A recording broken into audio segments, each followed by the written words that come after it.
12वीं कक्षा की एक प्रतिभाशाली और जिज्ञासु लड़की थी जो अपनी प्यारी माँ के साथ रहती थी। गर्मियों की छुट्टियां खत्म होने के साथ लिली और उसकी माँ ने स्थानीय बाजार में स्कूल की स्टेशनरी के लिए खरीदारी करने का फैसला किया। उन्होंने दोपहर रंगीन स्टेशनरी, किताबें और अन्य आवश्यक चीजें खोज करते हुए बिताई।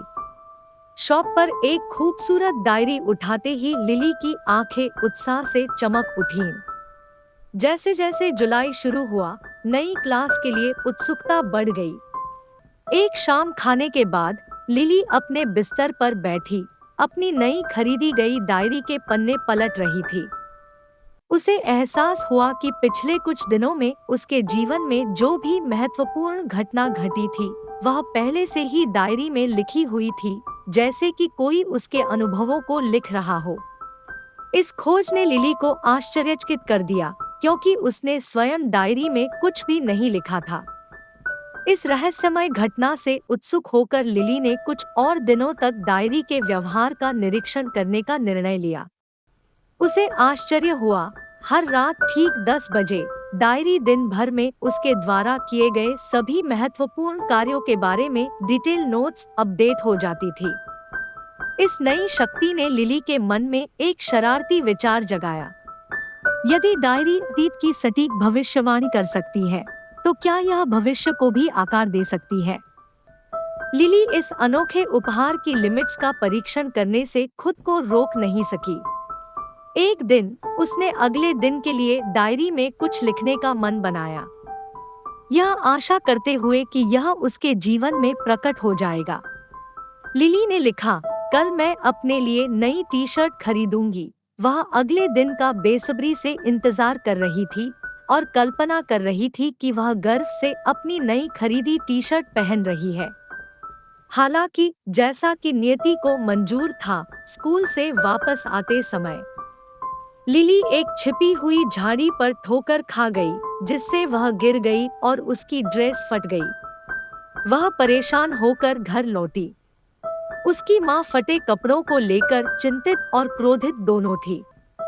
उन्हें उस शाम एक नई टी शर्ट खरीदने के लिए बाजार जाना था, लेकिन दुर्घटना और लिली की मामूली चोटों के कारण उनकी खुशी फीकी पड़ गई और उन्होंने बाजार जाने का प्लान कैंसिल कर दिया।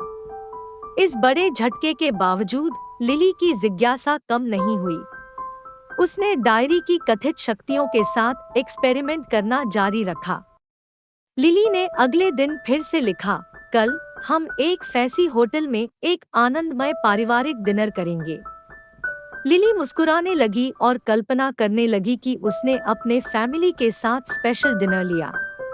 हालांकि उस दिन रसोई में अपनी माँ की मदद करते समय उसने गलती से गर्म प्रेशर कुकर के हैंडल को छू लिया, जिससे वह गिर गया।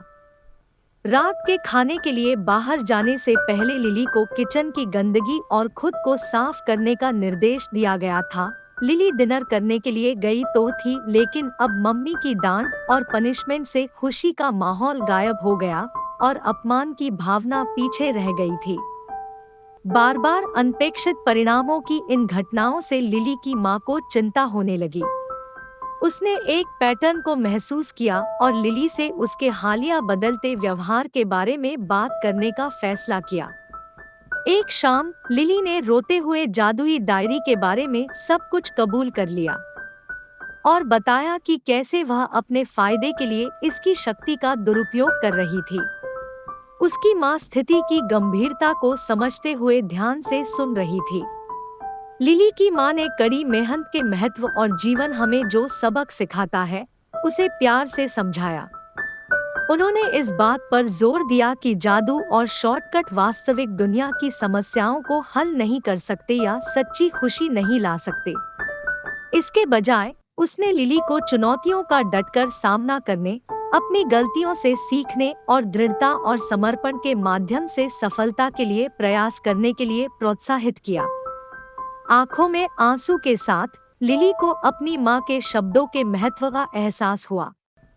वह समझ गई थी कि जीवन उतार चढ़ाव का एक चक्र है और असली जादू दृढ़ संकल्प और लचीलेपन के साथ विपरीत परिस्थितियों का सामना करने में है।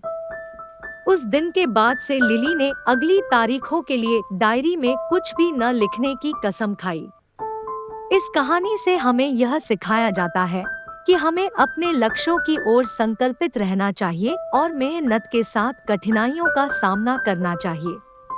जीवन में सफलता प्राप्त करने के लिए हमें कठिनाइयों का मुकाबला करना और उन्हें पार करने के लिए अपनी ऊर्जा और सामर्थ्य का उपयोग करना चाहिए।